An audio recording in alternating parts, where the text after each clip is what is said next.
Olá, muito boa noite, bem-vindo à nossa Estação Hamburgo desta quinta-feira, hoje 23 de janeiro de 2020. Está no ar a nossa Estação Hamburgo, pelo canal 14 da NET, para Novo Hamburgo, Campo Bom, Sapiranga, Estância Velha e para o mundo inteiro através da internet. Você acompanha a nossa Vale TV através dos nossos aplicativos para Android, iOS, através do nosso site valetvplay.com e está rolando a nossa live no YouTube, Facebook, Instagram. Você curtir, compartilhar, comentar. Comentários também através do nosso WhatsApp. 99750-1414. Horários alternativos aqui pelo canal 14 da NET ou do nosso canal no YouTube. Desde a última semana também através da nossa Clean TV, aplicativo do nosso parceiro Cleanet para toda essa região, de Viamão até Encosta da Serra. Parabéns pelo belo trabalho que a Cleanet realiza. Muito feliz em estar com vocês também através dessa importante plataforma. São aí mais de 30 mil assinantes da Cleanet que têm acesso ao aplicativo através do seu celular ou também nas suas Smart TVs. Obrigado, Cleanet. Bem-vindos, telespectadores, internautas da nossa Cleanet. Nossa Estação Hamburgo tem um oferecimento de Sicredi, juntos construímos comunidades melhores, Mercator Feiras e Eventos, do jeito que a gente gosta, vem aí a 40 graus, em João Pessoa, na Paraíba, de 3 a 5 de fevereiro. Tecnolar, seu eletro parou, estragou, quebrou, conheça a nossa assistência técnica, o que você precisa está na Tecnolar. Central de Alarmes, manter em segurança quem se ama não tem preço, monitore com a Central de Alarmes. Brau Móveis, personalidade, estilo, conforto e requinte, acesse braumóveis.com.br. E Sebratel, global como a internet, gaúcha como você. Sebratel é velocidade na internet. Muito boa noite, Luiz Fernando Rodenbusch. Boa noite. Mais uma hemorragia de satisfação estar aqui junto. Quinta-feira. É muito quente hoje, hein, também, né? Afinal de contas. Fernando, a chuvinha gostosa que está caindo aí, né? Nós estamos gravando esse programa na terça-feira, né? Hoje, dia 21, e a previsão é de chuva para essa quinta-feira, então não sei se vai estar tão quente. Eu não sei como é que vai acontecer meu futebol, né? Ah, pois é. Esse aí, tu sabe que é... Tem um futebol que vai estar acontecendo hoje à noite. Tem. Que é do Inter, né? Estreando tem. Também, né? Sabe que o nosso convidado é gremista ou colorado? Gremista. É? Claro. Gremista. Claro. O cara que gosta de futebol, gremista. Que provocação, hein? Que provocação, hein? Desculpe os meus amigos colorados aqui, né? Desculpe os amigos colorados. Aqui, não, né? não tem essa, não tem essa. Você te assistiu na beira da praia? Ainda não. Zoando. Essa eu não vi ainda. Sério? Já? Pirulito na beira da praia, junto com Dudu News e Adriana Ross. Tá rodando não, direto. Dudu tá muito estranho, né? Vocês estavam engraçadíssimos lá. E eu preciso bem. te dizer que o Gabriel está de parabéns. Gabriel Oste Moraes, parabéns pela belíssima edição. Ficou divertidíssimo. Fez algumas brincadeiras com vocês. Preciso assistir. Assista. Urgente. A partir da próxima sexta-feira, a partir de amanhã, sexta-feira, a gente vai ter mais um novo quadro de vocês três voando na beira da praia. Tá, já vai começar aquela coisa assim de sexta, sábado e domingo para a praia de novo, né? Neste fim de semana Gostou estaremos tanto nas areias gaúchas, as areias do litoral do norte gaúcho, não que Novo Hamburgo não tem areia, o pessoal do Jacuí ouve a gente falando isso, né? Mas a gente estará lá. No último fim de semana estive em São Francisco de Paula, terra que o Lucas Redecker gosta muito também, acompanhando o Paralelo Festival. Preciso te dizer que terminou esse negócio de praia como veraneio. Se as pessoas há muito tempo já vinham para Novo Hamburgo lá nos anos 20 passar sua temporada de veraneio.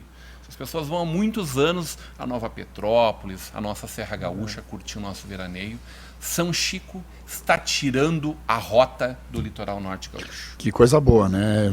Quando um time do interior começa a vencer, é bom, né? Parabéns ao Pelotas, que venceu o nosso time do Grêmio. Bem feito pro Renato, perfeito, que não botou o time. Eu tenho minhas broncas com o Renato também, mas que barbaridade. Lucas Redecker, deputado federal pela nossa região, de base eleitoral e de domicílio eleitoral na cidade de Novo Hamburgo. de grande concentração de votos aqui no Vale dos Sinos, mas especialmente no Novo Hamburgo. Obrigado pela tua presença. Eu sei que teu tempo é sempre muito corrido, as atividades são sempre muitas, e neste período de férias, de recesso parlamentar, tu tiraste um bom tempo para estar conosco aqui, conversando com o nosso telespectador, teu eleitor. Prazer imenso estar aqui contigo, Rodrigo, Rodenbusch, aos nossos telespectadores, eleitores aqui da região e aqueles que também não são eleitores, para poder, né, a gente conversar, saber um pouco o que a gente vem fazendo, o que a gente pensa. E esse período de recesso que se fala de nós estarmos parados, né, a gente trabalha muito e está rodando o estado, atendendo dos nossos escritórios, tanto Porto Alegre, em alguns momentos aqui em Novo Hamburgo, e podendo aí pagar essa dívida que a gente tem muitas vezes para a semana inteira em Brasília, e aí tem convite para vir aqui, em outros veículos de imprensa, e podendo com a satisfação estar aqui na minha terra, que não só eu sou o deputado que representa Novo Hamburgo, mas que sou natural aqui de Novo Hamburgo, nasci no Hospital Darcy Vargas na época, então, né, Darcy Vargas, eu, minhas irmãs, nascemos ali, e a Mariana, a Vitória mais nova, já nasceu no Regina, e tem um apreço muito grande aqui na Vale TV, no meu bairro, né? Tu és morador do bairro Ideal? Não, eu me criei no bairro Ideal. É? Até os 15 anos, 14, morei no bairro Ideal. Bem. E aí eu conheço rua a rua, porque andava a pé, de bicicleta, de skate aqui no bairro e tal. E agora eu moro no Jardim Mauá. Aí depois morei no centro e hoje sou residente do morador do Jardim Tem Mauá. uma foto que o Gabriel tem aí do Lucas. não é isso. Olha, pode ser que tenha. Andando de skate. Agora fazer Tem foto de skate? Tem. De skate, cabelo comprido, né? Andava de skate aqui, era minha... Inclusive tenho ainda, lá na casa da minha mãe na praia, meus sobrinhos vão para lá, e esses tempos eles têm, um tem 6, outro tem 9, eu comprei um skate para poder andar com eles. Então volta e meia a gente anda junto de skate. Com meus sobrinhos, o próximo é andar com meu filho. O João ainda não. Muito cedo ainda, muito novo, né? Não, é legal, mas é um pouco perigoso, né? Tem que aprender a andar direitinho. Mas a cavalo ele anda. Anda a cavalo, anda bem. Esse final de semana, inclusive, andou comigo, lá em Cambará do Sul. Estávamos no final de semana e ensinando ele, já quase está andando sozinho. Maravilha. Deputado, a gente sabe que os questionamentos são muitos. Várias pessoas, quando eu disse que estaria conosco aqui, mandaram alguns questionamentos, várias perguntas. De maneira geral, a gente quer saber como está enxergando esse momento que o nosso país, o nosso estado, o nosso município está vivendo.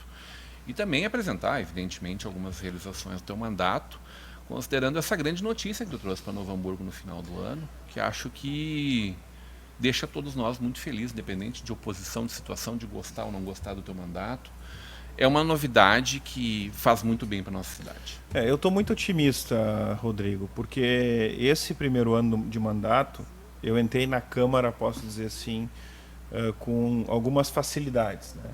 20 a 30% dos deputados que estão na Câmara mais antigos tinham alguma relação de amizade, de proximidade, eu conheci o meu pai. Então, essa relação foi facilitada.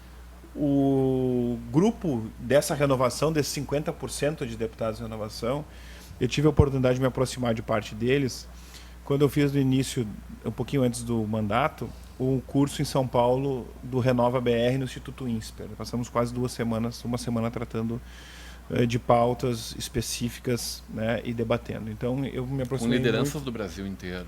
Né? Deputados e senadores, enfim, do Brasil inteiro. Né? Ex-governadores juntos e tal, governadores.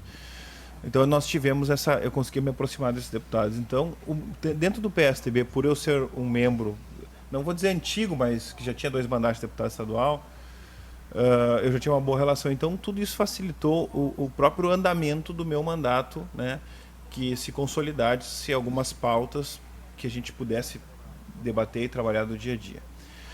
Relacionado a isso, eu estou otimista porque dentro do governo, Bolsonaro, o PSDB mantém a sua certa independência, mas muitas pautas são similares às nossas pautas. Eu digo, tem muita coisa que eu, como deputado federal, acompanhei, votei e defendi no governo, porque acho que são pautas importantes para o Brasil. O Brasil ele vem sofrendo um momento de uma mudança, eu acho que importante.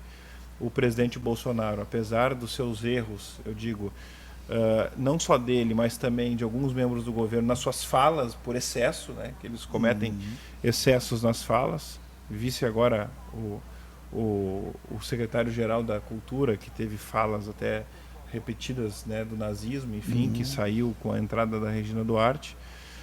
Mas eu vejo que fora isso, o governo Bolsonaro ele acabou tendo coragem. Eu acho que isso tem que ser dito, tem que ser ressaltado. Ele encaminhou a reforma da Previdência para a Câmara dos Deputados, o que no governo Temer não se conseguiu fazer, o que se prometeu por muitos anos à frente do governo do Partido dos Trabalhadores. A MP da Liberdade Econômica foi debatida no Congresso. Vários projetos que estavam lá tramitando e que não saíam da pauta, ele teve coragem de abraçar. Pacote anticrime do Moro, mesmo com a demora que foi feita no próprio governo, mas saiu, né? Ele conseguiu pautar isso. Claro, não só o governo Bolsonaro, uma pessoa muito criticada, mas que foi quem pautou isso, foi o presidente da Câmara, Rodrigo Maia. E eu vejo que o Brasil avançou nesse ano. O parlamento não ficou parado. O parlamento manteve, e eu acho que é importante a sua independência, assim como o executivo tem que ser independente, o judiciário e o legislativo. E este é um ano, eu acho que nós prospectamos aí também um ano de decisões, né, e de um grande debate político na Câmara dos Deputados, que é o ano do debate da reforma da Previdência, da reforma tributária. Que nós estamos prestes a debater a reforma tributária, mas eu sempre digo, que reforma tributária? Existe a reforma tributária que o Baleia Rossi é o relator, existe a reforma tributária que é na Câmara dos Deputados, existe a reforma tributária debatida no Senado, que é aquela reforma que é uma proposta do ex-deputado Raul do Paraná, porque conforme for votada a reforma tributária, ela pode ficar muito pior do que está no nosso sistema tributário, porque existem diversas emendas. É complicado a pauta tributária do Brasil. Nós temos que vencer essa pauta, principalmente quando se trata de guerra fiscal. O próprio governador agora baixou o ICMS de alguns segmentos em virtude da guerra fiscal. A gente acaba tendo dificuldade da atração de empresas para o Rio Grande do Sul e até a perda de empresas para outros estados. Então a reforma tributária é extremamente necessária para a gente poder ter compensações nessa diferenciação tributária que existe e que nós possamos ter uma previsibilidade no decorrer dos anos em que a gente consiga ter a diminuição dos impostos para que a gente consiga ter um pouco mais de competitividade internacional. E aí eu digo, quando a gente fala do calçado e qualquer outro setor que trata da exportação, os nossos empresários são muito competentes, mas muito competentes, porque nós temos a maior carga tributária do Brasil e ainda conseguimos competir no mercado externo. Se a gente for ter uma avaliação, o custo hora trabalhada dólar do calçado brasileiro é $4,05. A China é $2,95. A Índia, se eu não me engano, é na casa de $1 e pouco.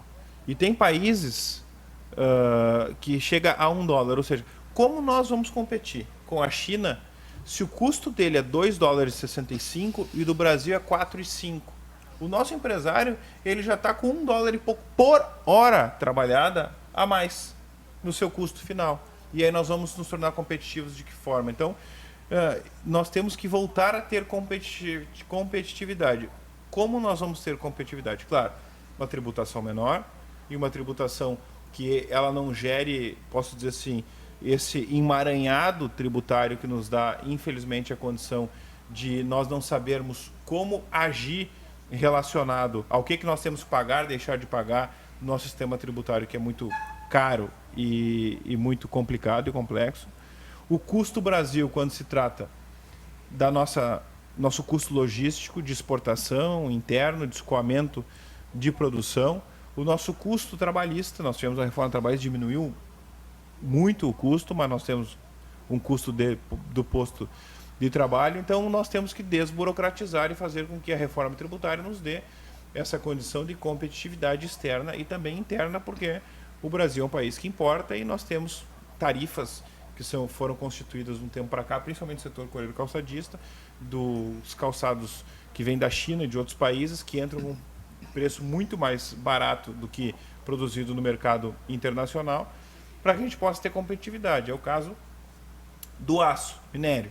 A gente vende o minério, o aço, ele é beneficiado na China, volta para cá com um preço mais competitivo do que o produzido aqui e beneficiado no Brasil. Ou seja, Terrível. aí é um país que não dá certo. Então, Vende um container de ferro para receber uma caixinha de celular de volta. essas amarras que nós temos que desburocratizar. E aí eu digo que, apesar de alguns pontos contrários, mas o ministro Paulo Guedes, ele tem, nessa condição da abertura econômica, de nós nos tornarmos competitivos, eu acho que um ponto importante, né? É um avanço do governo Bolsonaro. E aí eu posso dizer que o governo Bolsonaro ele acertou não só com o ministro Paulo Guedes, mas com o próprio ministro Sérgio Moro, a colocação do ministro Sérgio Moro, para moralizar a estrutura pública, foi muito importante, portanto que Novo Hamburgo, várias vezes, desde a primeira vez do encaminhamento do pacote anticrime do Moro, eu fui um dos primeiros a defender, até fiz uma palestra para o grupo Pensando Novo Hamburgo, relacionado a esse tema. A ministra Tereza Cristina da Agricultura é uma excelente técnica, né? ministra, eu tenho a oportunidade hoje de fazer parte da Frente Parlamentar da Agricultura. O ministro Ricardo Salles do Meio Ambiente é um ministro polêmico, mas uma pessoa corajosa que enfrenta. Eu tive agora quinta-feira, faz uma semana, em Cambará do Sul, com a concessão dos parques. Está se trabalhando a concessão dos parques. Audiência pública, né? Uma audiência pública. É importantíssimo esse tema ser debatido. Vou pegar um exemplo recente. Uma turista foi atacada por um búfalo no parque em Cambará do Sul na semana passada. Um búfalo. Deveria ter um búfalo no Parque Nacional? Não, porque ele não é um animal nativo, ele é uma região de preservação. Ou seja, este búfalo saiu de alguma propriedade, foi até o parque, estava lá solto, atacou uma turista. Quer dizer que não houve controle do proprietário, não houve controle do parque do ICMBio de controlar que o animal estivesse lá. Se este parque estivesse em concessão pela iniciativa privada, a responsabilidade imediata seria da concessionária, de quem tem a concessão. Por outro lado, nós teríamos mais controle, teríamos a condição da obrigatoriedade da preservação ambiental. Quem não conhece Taimbezinho em Fortaleza, por favor, vá lá conhecer, um dos lugares mais lindos do mundo. Agora, tu chega lá, tu caminha livre. Se tu quiser cortar uma árvore, até a pessoa for parada por algum agente florestal, vai demorar, porque não é culpa do agente florestal, porque a estrutura pública é pequena e defasada, porque você tem que colocar dinheiro para manter um parque nacional e aquele recurso ele poderia estar indo para a saúde ou para a infraestrutura ou para a educação, enfim, o governo tem que fazer suas escolhas. Então a concessão da iniciativa privada para essas áreas, como é o Parque do Iguaçu, como é o Grand Canyon nos Estados Unidos, enfim, vai nos trazer muito mais benefício para o estado do Rio Grande do Sul. Hoje, para finalizar esse tema, não é o tema do nosso debate, nós recebemos 250 mil turistas ano, lá em Cambará do Sul, nos parques. Nós vamos pular para uma grande promoção. Nós vamos pular para 450 mil. Ou seja, este é o exemplo de que nós temos que abolir a estrutura pública inchada. O governo tem que ser dono de empresa, tem que distrair. O governo não faz nada certo, ele não tem que atrapalhar, essa é uma realidade. E não estou culpando aqui os governos. O problema é que a estrutura é inchada, é cara, tem funcionários de carreira que estão lá há muitos anos, que muitas vezes não dão o retorno que deveriam, já acomodados, outros não podemos generalizar. Agora, nós temos que fazer concessões, privatizações, diminuir a máquina pública para poder atender quem? O cidadão. O cidadão que paga imposto, mas não tem o seu serviço de volta devolvido pelo governo. Ou melhor, né? Ele tem até, o governo é efetivo, eu sempre digo isso em alguns pontos. Ele é efetivo em alguns pontos. Por exemplo, na cobrança. Deixa de pagar o teu IPTU, deixa de pagar o teu imposto estadual, que o governo no outro dia vai estar a multa computada lá e tu vai entrar em dívida ativa. Agora, ele não é efetivo na devolução do recurso depois que ele te cobra. Tu pagou, agora tu precisa de saúde, precisa de infraestrutura, precisa de uma vaga na escola, muitas vezes o governo não tem a mesma efetividade. Nós temos que mudar, o governo tem que ser efetivo no prestar serviço e devolver serviço para a sociedade. Lucas, a questão da discussão em torno da liberdade econômica, da privatização, né?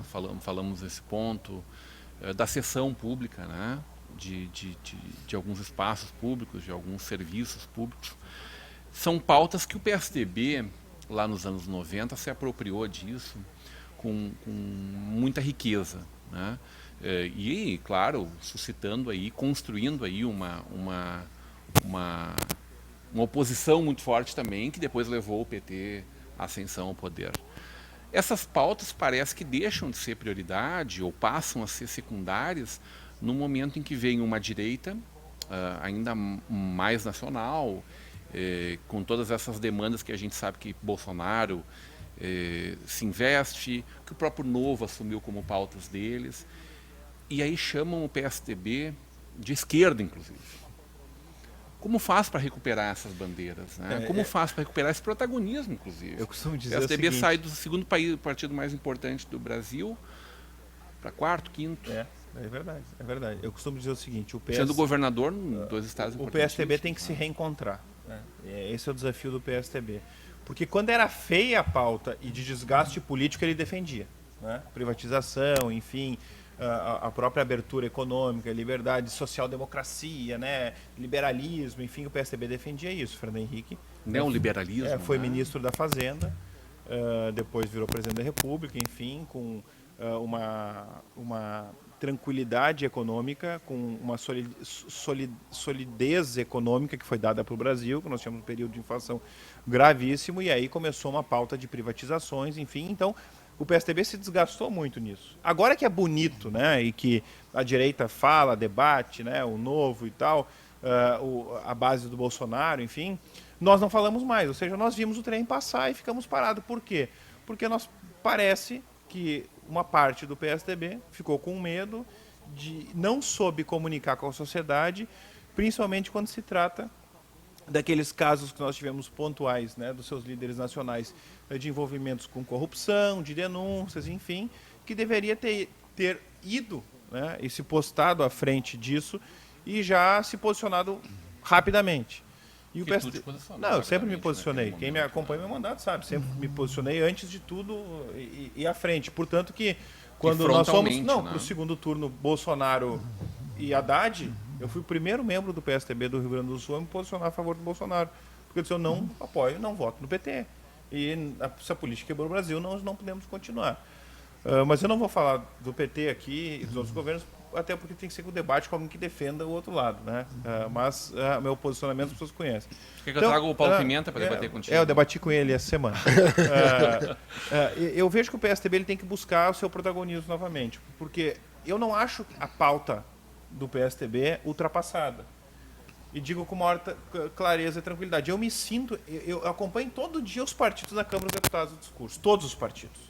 E o partido que mais se enquadra no que pensa na sua essência é o PSDB. Por quê? Ele é um partido liberal na economia, que acha que tem que diminuir o Estado, iniciativa privada participando, um partido que dê condição do privado e desburocratizar a estrutura do privado poder agir. Agora, um partido que, na área social, ele não deixa de se preocupar com o social. Aquelas pessoas que não tiveram oportunidade têm que ter programas específicos para tirá-lo da pobreza e ter oportunidade, mas não para manter essa pessoa na pobreza. Como muitas vezes é o Bolsa Família, que as pessoas se mantêm em alguns estados do Brasil, não saem de lá e a família inteira se sustenta na base do governo. Não.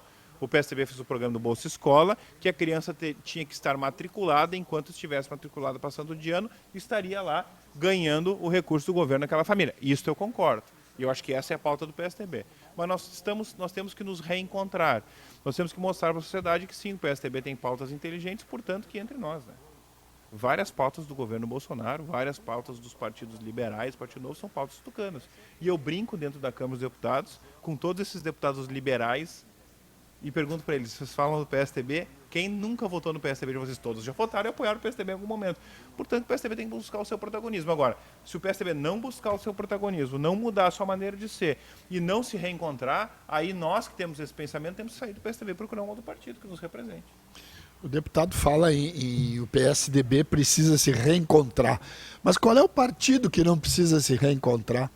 Porque as pessoas hoje não votam mais em partidos. Não votam mais. Elas votam nas pessoas. Encontrar um partido para ele, né? Exatamente. Até o presidente já está precisando. Mas eu acho que a sociedade ela tem que, nesse caso, buscar o reencontro, não o partido se reencontrar, mas a sociedade reencontrar as linhas ideológicas que ela acredita. Certo. Porque hoje nós temos o seguinte, cada um defende uma coisa e aí o cara muda na outra eleição, ou seja, antigamente as pessoas tinham, não, este partido defende isto. Agora, o problema todo é que os partidos não são fiéis ao que eles mesmos defendem. Exato. E isso fez com que nós nos perdêssemos como partido político e a sociedade como um todo. Porque se nós formos avaliar o seguinte hoje, as pessoas que defendem um posicionamento ideológico votam num partido, passam um tempo depois, esse partido foi para a base de um governo ou saiu da base de um governo e já está pensando em desacreditar em tudo aquilo que disse. Então, nós temos que ter a condição da política, ela ser fiel a ela mesma para mostrar que defende posições ideológicas e que as pessoas, não, este partido me representa, ou aquele não me representa. E eu acho que isso falta na sociedade e na classe política, porque hoje os partidos não têm mais credibilidade, infelizmente, na sua maioria, alguma, inclusive o meu. Temos que nos reencontrar e buscar a credibilidade com a sociedade, com pessoas corretas dentro da política, porque nós temos gente boa e ruim em todos os lugares. Eu quero falar de privatizações, quero falar de redução de ICMS, quero falar de como é que vai ser a defesa, como está sendo a defesa do governo Eduardo Leite e como vai ser a defesa esse ano, em eleições municipais, do governo Fátima, por exemplo, mas considerando que o PSDB no Rio Grande do Sul tem as prefeituras mais importantes, excetuando Caxias e Canoas, tem os municípios mais importantes aqui, Porto Alegre, Santa Maria, Pelotas, na volta do intervalo. A gente volta com a Estação Hamburgo de hoje já.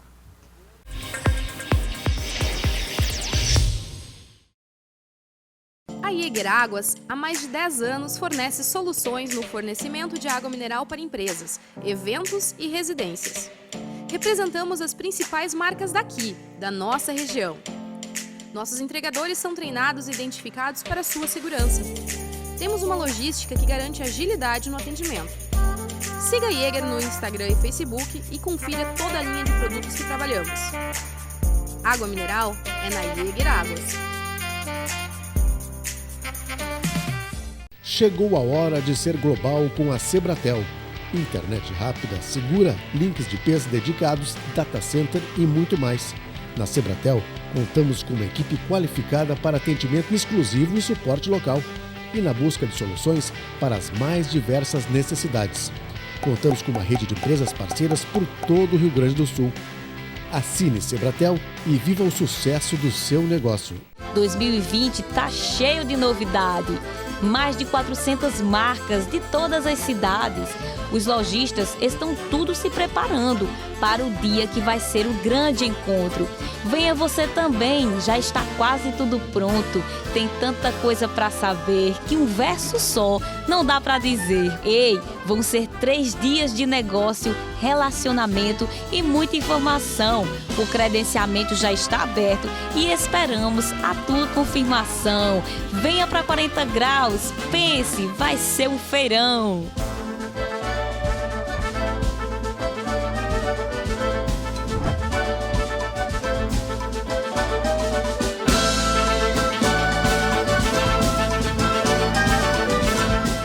Seriedade, responsabilidade e comprometimento refletem a alma da Campal, empresa cuja missão é proteger e orientar seus clientes ao crescimento e prosperidade através dos serviços contábeis, consultoria especializada e assessoria jurídica.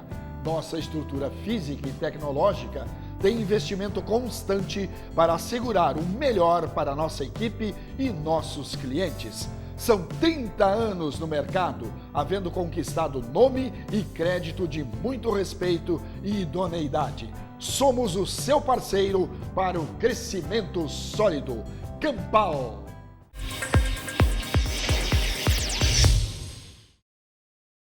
Redecker, discutindo o mandato, discutindo o governo federal, o governo do estado, o governo dos nossos municípios.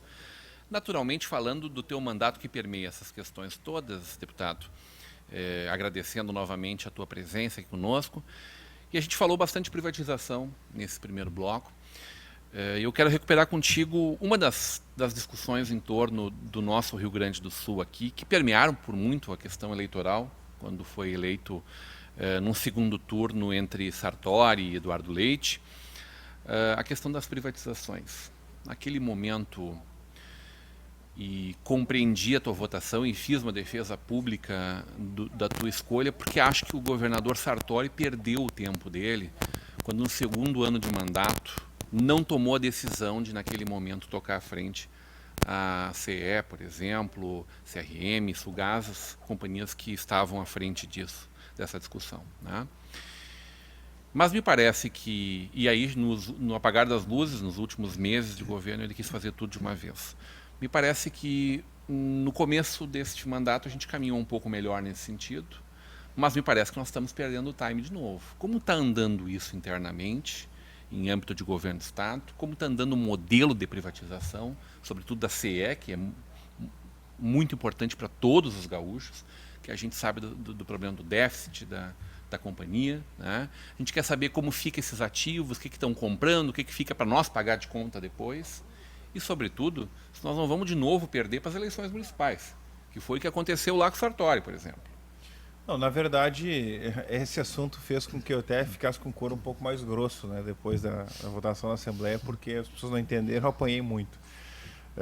Mas o tempo, tem um ditado que a noite é boa conselheira, né? O tempo ele demonstra e esclarece tudo. E eu, graças a Deus, hoje tenho a condição de poder ter tomado uma decisão em que ela foi positiva, foi correta, e hoje nós já conseguimos ter o resultado positivo.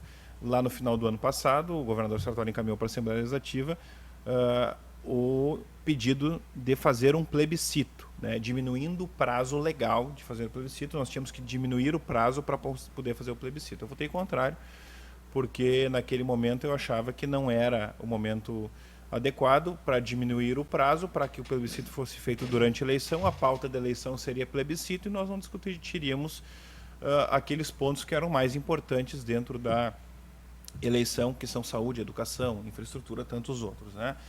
E discutimos durante o governo Sartori, essa é uma realidade, a privatização das companhias. Já há muito tempo discutíamos, mas se deixou para o último momento. Se perdeu o tempo naquele mandato? Eu creio que sim, Eu era secretário de Minas e Energia e em várias reuniões dentro do governo falei sobre este tema. Porque e duas estavam ligadas, as três estavam ligadas à mesma pasta. Então, naquele momento, o governo não resolveu não fazer, esperou passar as eleições municipais e acabou fazendo no último momento. Só que nós sabíamos, tanto o candidato Eduardo Leite, e achávamos que isso teria que ser feito pelo próximo governo, não via plebiscito, mas aprovação na Assembleia, justamente porque era mais rápido e com menos custo. Isso é uma realidade. O governador Eduardo Leite, então, no início do ano, encaminhou para a Assembleia Legislativa o pedido da retirada da Constituição da necessidade de fazer plebiscito dessas três companhias, conseguiu, e elas estão num processo, né, de privatização. É que o processo de privatização ele não é assim, vende a companhia, tá bom, amanhã está vendida. Ela precisa passar por um trâmite legal, de uma avaliação da companhia, ela tem que ser aprovada pela ANEEL, essa privatização, que é a agência reguladora, e o sistema elétrico brasileiro ele é complexo e tudo isso tem que ser substituído porque vai se privatizar uma empresa, na CE, que é a mesma empresa, geração, transmissão e distribuição. É uma empresa complexa. Tudo isso para cair na mão de um chinês depois. Pode ser que sim. Mas eu acho que não é demérito cair na mão de chineses, porque também hoje os chineses eles executam na área de energia, são os que mais hoje participam no mundo na área de energia e que fazem um excelente trabalho com a maior e as melhores tecnologias, né? Passou a época do chinês ser produtos de péssima qualidade. Existe péssima, mas existe de boa qualidade. Da mesma forma, a Sulgás, uma companhia que é superavitária, mas que o resultado da Sulgás vai ser muito melhor a partir de ser operado pelo privado, porque a Sulgás está há 20 anos no eixo Porto Alegre e Caxias, com tubulação de gás, e não estendeu isso para outros cantos do estado. Claro que o privado vai querer expandir a sua rede para ganhar mais e ter maior retorno, e só o índice de CMS de retorno, com a expansão, vai ser muito maior do que o lucro que ela dá hoje para o estado do Rio Grande do Sul. Claro que a modelagem da CRM, que é a Companhia Rio Grandense de Mineração, é um pouco diferente, porque essa modelagem ela deve... é um mercado restrito e ela deve ser feita de uma forma atrativa para que a gente possa ter resultados. Então, ela pode ser quebrada em mais do que uma possibilidade? A CRM, empresa, a CRM ela não tem muito o que fazer, né? Ser quebrada, porque ela tem a concessão da lavra das minas de carvão e ela minera, ela não beneficia o carvão, ela precisa de alguém para beneficiar o carvão, uma termoelétrica ou uma gasificadora de carvão, que infelizmente nós temos poucas no estado do Rio Grande do Sul. Temos só a termoelétrica que ela fornece, que é lá em Candiota, para a termoelétrica que pertence ao governo federal. Então esse é um pouquinho mais complexo, mas também de valor muito menor. A tendência é que este ano seja feitas as privatizações, nós estamos no caminho certo. Tu acha que esse ano privatiza? Com certeza, esse ano, pelo menos a CE e a Sulgás, esse ano é para que seja privatizado. Eu sempre que eu conversei com o secretário Arthur Lemos da pasta esses dias, até falei sobre isso, olha, nós precisamos, eu quero saber o prazo, o time, né? Ele disse, não, a CE ela vai ser privatizada esse ano, a Sulgás também e a CRM por final do ano, início do ano que vem no máximo, né? Então esses são pontos importantes, conseguimos privatizar. Claro que existem outros temas, outros debates. A Corsã, ela vai abrir o seu capital no futuro, essa é a ideia, e fez muitas parcerias público-privadas que são muito importantes. A gente botou o privado dentro da Corsã e aí tem que ser dita a verdade. Essa é uma iniciativa do governo Sartori, que foi começada também encaminhada pelo governo Eduardo Leite e que vai ser ampliada agora no governo Eduardo Leite. Então eu vejo que esse tema das privatizações foi importante, a gente conseguiu privatizar no estado do Rio Grande do Sul de forma mais ágil, mais rápida, como nós falamos lá atrás, naquele momento que nós estávamos sofrendo, né, aquela questão de ter sido contra, nunca fui contra, sempre fui favorável. Agora, favorável para ser feito da maneira mais certa, mais rápida e com maior retorno para o estado do Rio Como é Grande que do está a Sul. fazer a defesa do governador Eduardo Leite? Olha, o governador Eduardo Leite, ele assumiu o estado com dificuldade e a gente sabia, ele sabia, eu sei, o PSDB sabe, que ele vai sofrer, né? Porque ele tem que enfrentar, e ele tem coragem, é muito corajoso, ele vai enfrentar as pautas negativas. Primeira foi uma certa pauta que não foi tão negativa, mas as privatizações. A reformulação dos planos de carreira previdenciário tem que ser feito, não adianta não gostar. Tem que ser feito, senão o Estado vai continuar quebrado. Ele tem que pagar salário em dia, ele tem que voltar a pagar salário em dia. O governador Eduardo Leite recebeu com 3 meses de atraso o repasse dos hospitais. O governo já está em dia. Os repasses dos hospitais do estado do Rio Grande do Sul para as prefeituras da saúde já estão sendo executados em dia. A tendência, e é verdade, ele falou na campanha em pagar o salário dentro de um ano. Ele não está pagando o salário dentro de um ano, em virtude de alguns pontos. Primeiro ponto, as privatizações que teriam que ser feitas, as reformas aprovadas na Assembleia que estão sendo feitas agora. Agora teve 2 pontos importantes e ruins, que a partir de outubro, o governador Sartori, tentando fechar as contas, né, ele antecipou o IPVA de 2019, antecipou o IPVA, se pagou no ano de 2018, para fechar o caixa. O governador Eduardo Leite recebeu o Estado com quase 2 meses de atraso, com 3 meses do repasse de saúde atrasado, esses 2 meses de salários atrasados, e mais o parcelamento do 13º salário. Tudo isso acumulou, né? Porque essa conta ficou para o próximo governo. Então, o governo Sartori fez o que pôde. Eu não estou aqui criticando o governador Sartori. Eu acho que ele foi um bom governador, deu um avanço gigantesco para o estado do Rio Grande do Sul. E o governador Eduardo Leite ele está um pouco atrasado nesse tema, mas eu não tenho dúvida que no final deste ano, com tudo organizado, as reformas aprovadas, nós teremos um novo ano a partir do ano que vem com investimentos. E aí agora está se fazendo plano de concessões, várias rodovias sendo feitas concessões, o que vai fazer com que nós tenhamos rodovias com mais qualidade. Hoje quem transita pelo estado do Rio Grande do Sul sai de Novo Hamburgo, vai para Lajeado. Sai de Novo Hamburgo, vai para qualquer canto onde as concessões do governo federal foram feitas. As rodovias já mudaram. A própria Freeway ficou um tempo sem a concessionária, começou a abrir buraco, hoje já está com tudo fechado. 448, a mesma coisa, que é uma área de concessão. Então não vai sobrar mais recurso para as outras rodovias. Eu sei que a pessoa em casa pode mas é mais pedágio. É mais pedágio, infelizmente. Agora, se depender do governo, nós vamos gastar mais em pneu, mais no problema de infraestrutura do que propriamente em pedágio. Ô, deputado. E até no próprio custo logístico, né? O custo que se aumenta. Compensação, ele antecipou uma outra pauta que era a redução de impostos, né? Não é uma Isso foi muito definitiva, importante. Ela tem muito 2 importante. anos de validade, né? A cadeia do calçado, ela vem há muitos anos. Nosso setor coreiro calçadista, gente que convive no Vale dos Sinos. Eu era guri. Ele falou que ia começar a baixar imposto a partir de 2021. Eu falava isso, eu falei aqui do bairro Ideal, que eu sou oriundo desse bairro, né, da Vale TV. Eu andava de bicicleta em Novo Hamburgo, andava em qualquer canto de Novo Hamburgo, era um monte de ateliê e fábricas de 1.000, 2.000 funcionários. Não era uma nem duas, eram vários. que se vê hoje em Novo Hamburgo? Uma cidade mais voltada aos serviços, muito menos uma cidade industrializada como era antigamente. Por quê? Nós perdemos competitividade. Taxa tributária, já falamos. Taxa de câmbio, um problema que os governos anteriores não controlaram. Por quê? Economia fraca. Nossa economia no Brasil ela é uma economia totalmente influenciável nas decisões políticas. Vou usar um exemplo. Quando se tem pesquisa para as eleições para presidente da República, se falar cresceu 2% fulano, diminuiu 3% ciclano, pode ser que ganhe, que cresça fulano. Aonde dá o impacto? Bolsa de valores e taxa de câmbio. Sempre. Quando é pesquisa para presidente da República do Jornal Nacional, no outro dia, bolsa de valores e taxa de câmbio. Ou seja, nossa economia ela não é uma economia consolidada. Tem que ser. Tem que vir a ser. O nosso setor do couro calçado começou a perder para outros estados. Todo mundo sabe. As indústrias que foram para o Nordeste, para outros estados, estavam indo para Santa Catarina, porque o ICMS Santa Catarina beira a média é 4%. O governador Dória diminuiu a alíquota de ICMS também. O que o governador Eduardo Leite fez? Diminuiu a alíquota de ICMS de 12% para 4% para a indústria calçadista, o que é um pedido já de muitos anos da indústria calçadista que vai nos devolver competitividade. Eu digo, e vou dizer podem anotar, governador do calçado se chama Eduardo Leite.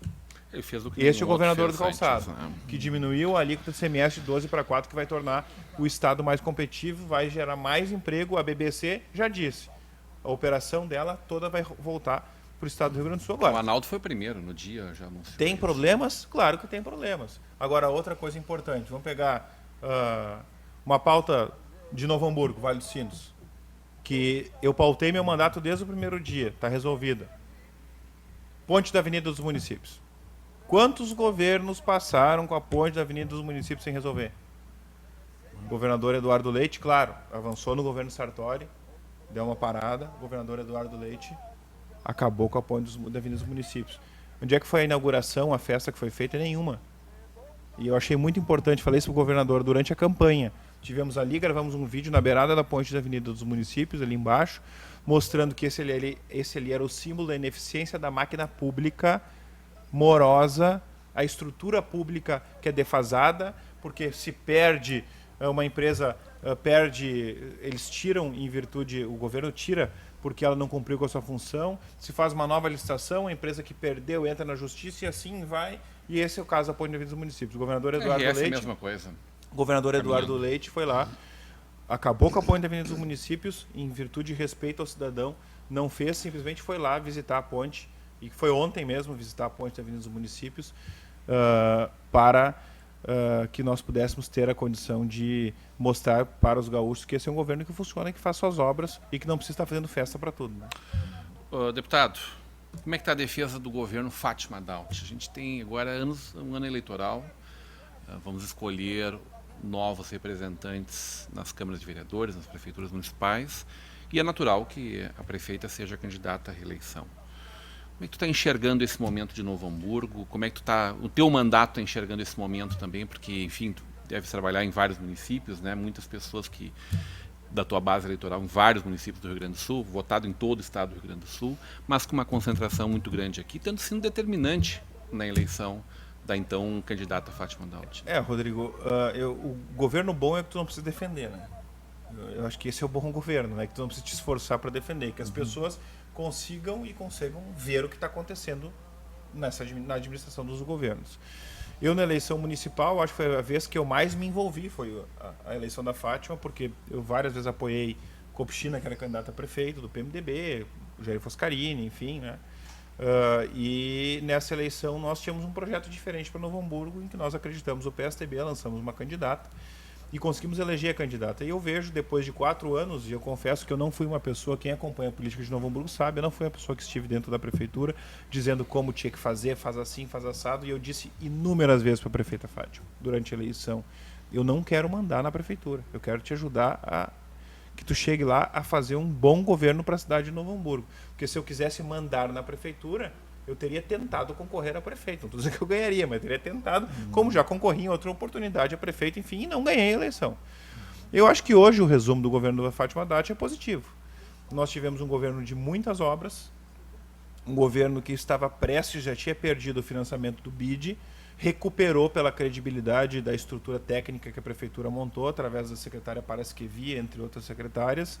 Novo Hamburgo, eu tenho, e não é só a cidade de Novo Hamburgo, eu tenho escutado isso das outras cidades onde é que eu tenho andado. Como Novo Hamburgo está bonito. Anda no centro de Novo Hamburgo, é uma nova cidade. Tu vai para outras regiões como Lomba Grande, é uma outra realidade. Agora tu vai me dizer assim, tem déficit? Claro que tem déficit. Tem déficit na saúde, tem déficit em outros lugares. Na cidade de Novo Hamburgo, o vídeo monitor, cercamento eletrônico está sendo feito nesse momento, que é importantíssimo para a segurança da cidade de Novo Hamburgo, uma cidade historicamente com problemas de criminalidade, enfim. Eu acho que a prefeita Fátima Daudt faz um bom governo. Agora, nós vamos saber se ela fez um bom governo no resultado das eleições, se ela concorrer à reeleição. Se ela for candidata à reeleição, quem vai ter que defender e debater o governo dela, porque outros candidatos vão dizer aquilo que é importante, o que não é importante, vão fazer o contraponto, o que na minha visão é muito bom fazer contraponto, né? Ser contrário, favorável a alguma coisa, e ela vai defender o seu governo, e eu vou continuar ajudando o Novo Hamburgo, né? Tanto a Fátima quanto qualquer outra prefeito, caso seja eleito, claro, com alinhamento de proximidade. Eu acho sempre importante, como fiz agora nessa questão dos meus recursos parlamentares, que o governo Fátima Daudt, através do secretário de Saúde, Nasson, chegou lá no gabinete em Brasília e disse, nós temos 12 milhões, a obra é 18 milhões para fazer um novo complexo do hospital municipal, que vai gerar 80 leitos, salas cirúrgicas, uma mega estrutura para Novo Hamburgo. Eu disse, não, eu vou dar 6 milhões dos meus recursos, o que compromete, olha, quase 50% dos recursos que eu tenho para o estado inteiro, mas porque é uma obra importante não para Novo Hamburgo, para o estado do Rio Grande do Sul, que as pessoas venham ser atendidas aqui, internadas no nosso hospital municipal, e que nós temos que dar esse respaldo para o resto do estado do Rio Grande do Sul, principalmente para a nossa comunidade. Estou muito feliz de poder ajudar e estou ansioso para que essas obras comecem. Está melhor viver em Novo Hamburgo, então, deputado? Eu creio que sim, eu creio que sim. Eu vejo que Novo Hamburgo deu uma melhorada na sua qualidade de vida, na sua infraestrutura. Agora, eu acho que é o momento de continuar melhorando. Não existe administração perfeita. Tem erros, eu acho que sim. Acho que existem ainda problemas na saúde de Novo Hamburgo que têm que ser sanados, problemas em algumas questões de infraestrutura que têm que ser sanadas, mas no resumo, na balança, eu acho que o saldo é positivo. Bem mais positivo. Fernando. Entre nessa reeleição, na possível reeleição da Fátima, do governo PSDB continuar, qual seria o ponto mais estratégico para a cidade de Novo Hamburgo para a gente atacar ele nesse sentido? O que você acha? Não estando todos os dias em Novo Hamburgo, né, de uma certa forma, que poderia melhorar ainda mais a nossa cidade? Olha, Fernando, eu acho que não é só Novo Hamburgo. Todas as cidades do Rio Grande do Sul e parte do Brasil têm o maior problema, que é a saúde. Nós temos um gargalo na saúde. Eu acho que a prefeita Fátima e os outros prefeitos vão ter que dar uma atenção especial na saúde, justamente para que a gente consiga continuar avançando. Eu acho que a segurança é uma pauta importante, que o cercamento eletrônico já está, eu acho que avançando bastante, e aí não é a função da administração municipal, é do estado do Rio Grande do Sul. A gente sabe qual é o déficit que existe hoje de brigadianos, policiais civis, mas eu acho que esse é um ponto que se eu fosse candidato a prefeito, e tivesse um mandato como a Fátima teve, eu teria um foco maior na saúde, porque a infraestrutura do município ela avançou bastante, né? O município tem que aproveitar também o encaminhamento econômico que o Brasil vem tendo, essa diminuição do ICMS que o Eduardo Leite fez, e trabalhar na atração de geração de empregos, de indústrias para Novo Hamburgo, que eu acho que é uma outra pauta importante. Novo Hamburgo é uma cidade que tem na sua vocação trabalho, gerar emprego. Pessoas gostam de trabalhar em Novo Hamburgo. Esse é um povo que gosta de trabalhar. E eu acho que nós temos que estimular, e eu estimularia também mais, aproveitando essa pauta econômica, não que não está sendo feito, né? Mas que as coisas estão favoráveis nesse sentido. Tu participaste diretamente das duas eleições, fosse muito importante nas duas eleições. Pegou o então candidato Eduardo Leite, botou debaixo do braço, saiu com ele por tudo. Como é que é as conversas de vocês? Eu tenho um voto só, meu voto é um, né? Quem elegeu mais foi ou o Estado do Rio Grande do Sul. Mais ou menos, né, deputado? Mas me esforcei. Modéstia à parte. Me esforcei muito. Porque a gente sabe o quanto foi importante nas duas eleições, da prefeita Fátima e dele também. Como é que está essa relação entre vocês no dia a dia? Eu tenho uma coisa, não sei se isso eu aprendi com meu pai. eu entro de cabeça nas coisas que eu faço, né? Então eu entrei de cabeça na campanha da Fátima, na campanha do Eduardo Te ouvem Leite, bastante os dois? porque eu creio que quando eu escolho que eu acho que é o melhor candidato, o melhor projeto, eu entro. Eu posso te dizer o seguinte, eu não sou um cara que está dando opinião. Eu não sento lá no governador Eduardo Leite e digo, tem que fazer assim, assim. Ele é o governador do estado. Ele foi eleito para tal. Ele tem capacidade, é um cara inteligente, muito mais inteligente do que eu, para poder governar o estado do Rio Grande do Sul. Agora, claro que quando eu acho que tem uma pauta importante, essa questão da redução do CMS é uma delas, né? Pautas importantes, como é o polo carboquímico, eu tive esses dias com o governador tratando deste tema, eu sento e falo a minha posição, a minha opinião. E o governador me escuta, né? E diz, Lucas, concordo, discordo, enfim, a gente tem toda a liberdade de concordar e discordar. Da prefeita a mesma coisa. Eu acho que ela tem a sua independência como prefeita. Posso te dizer, tem muitas coisas que eu concordo e aplaudo o prefeito, tem coisas que eu não concordo, e assim com o governador também. Agora, a gente tem que manter essa independência. Eu não vou ser aquele deputado, como muitas vezes acontece, a gente tem experiências, de que do mesmo partido elege alguém, né, para a prefeitura, e fica lá tentando mandar no cara, tentando dizer como tem que fazer, e 3 meses depois, 6 meses, 1 ano, está rompida a relação dos dois. Eu não tenho rompimento nenhum de relação com ninguém, porque o prefeito de Novo Hamburgo é a Fátima, o governador é o Eduardo Leite, e eu sou deputado federal eleito, estou cumprindo meu mandato. Se chegar a prefeita, o governador, Lucas, tu tem que fazer assim, assim, assado, eu vou escutar. Agora, eu vou manter minha independência de mandato, como as pessoas me param na rua, Lucas, é isso, é aquilo. Eu falo minha posição, muitas vezes transformo aquilo em projeto de lei e utilizo para atuação parlamentar, e outras vezes deixo claro, não concordo, discordo, enfim, é do mandato, né? Do mandato. Muito bem, deputado. Chegando ao final do nosso programa de hoje, adorando a tua presença, sempre muito bom. Que bom agradeço. que a gente tem essa oportunidade sempre de te ter conosco, conversando diretamente com o nosso telespectador, com o teu eleitor. Tuas considerações finais.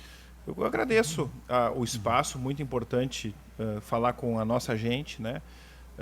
Muito importante poder conviver. Eu gosto muito desse convívio com a minha cidade, com a minha região, portanto que sou uma pessoa que anda muito. Vou no mercado, vou na padaria quando estou em Novo Hamburgo, né? Vou buscar meu filho na escola, como é o caso agora, quando sair, porque eu vejo que hoje o que é o nosso combustível como político é a proximidade com as pessoas, a proximidade física e principalmente a proximidade nas redes sociais, o que eu acho muito importante. Eu gosto muito dessa relação de redes sociais. Não sou o que mais entende de redes sociais, pode ver nas minhas próprias redes, tem uns muito melhores do que eu, né? Agora, eu acho que isso aproximou muito o cidadão do seu parlamentar, e coloco à disposição meu Facebook, meu Instagram, as pessoas vão lá, procurem, comentem, sugiram. É muito importante para a gente ter essa proximidade para poder fazer com que o nosso mandato seja mais próximo, para a gente sempre tentar manter o mais próximo possível a realidade daquilo que a gente acredita, né? E que as pessoas possam, de fato, saber qual é a posição clara, que alguns dizem, o PSDB é de esquerda, eu não sou de esquerda. O PSDB virou comunista, eu não sou comunista, sou uma pessoa muito mais à direita do que à esquerda. E que a pessoa possa interagir ali conosco. Então, parabéns pelo programa. Eu quero parabenizar a Vale TV, porque cada vez que eu venho aqui é uma novidade. Os estúdios novos, a estrutura nova, ela crescendo. A gente sabe que muitas vezes é difícil competir no mercado dessas redes e mídias sociais, né? Que a TV perde um pouco de espaço, em que as grandes transmissoras de TV também perdem espaço, e vocês vêm crescendo. Parabéns pelo trabalho. Muito obrigado, deputado. Orgulho para Novo Hamburgo. E vamos deixar bem claro que a gente está gravando o programa nesse final de tarde de terça-feira, né?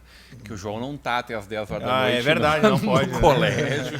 Vamos dizer que a Manu não gosta de cuidar do João. Ô, Fernando Rodenbusch, teu ponto final. Amanhã de noite contigo, sexta-feira. Sexta-feira. Voltamos agora nessa quinta-noite. Começou tudo de novo, tudo então, contigo, né? Então. 2020. Não, quero agradecer o convite também. Quero dizer que eu tive uma ideia muito positiva do Lucas, apesar de já conhecê-lo e já ter sempre uma ideia positiva, melhorou ainda mais. Fiquei muito contente de poder ter sido convidado, estar aqui hoje à tarde e ouvir o posicionamento do deputado. Muito Nós bom. temos 3 representantes na Câmara Federal aqui da nossa região, né? Teu vizinho aqui Todos de Campo bons. Bom. O Marcel é um excelente deputado, o Giovanni Feltz é um excelente deputado, e eu me esforço para chegar no nível deles. Tá bem. Então, é bom demais a gente poder acompanhar a presença a participação deles em Brasília, né? E agradecendo sobretudo o carinho da sua audiência, a gente fica por aqui, e amanhã à noite, a partir das amanhã, sexta-feira à noite, a partir das 21 horas, o nosso Estação Hamburgo ao vivo com Luiz Fernando Rodenbusch. Até lá.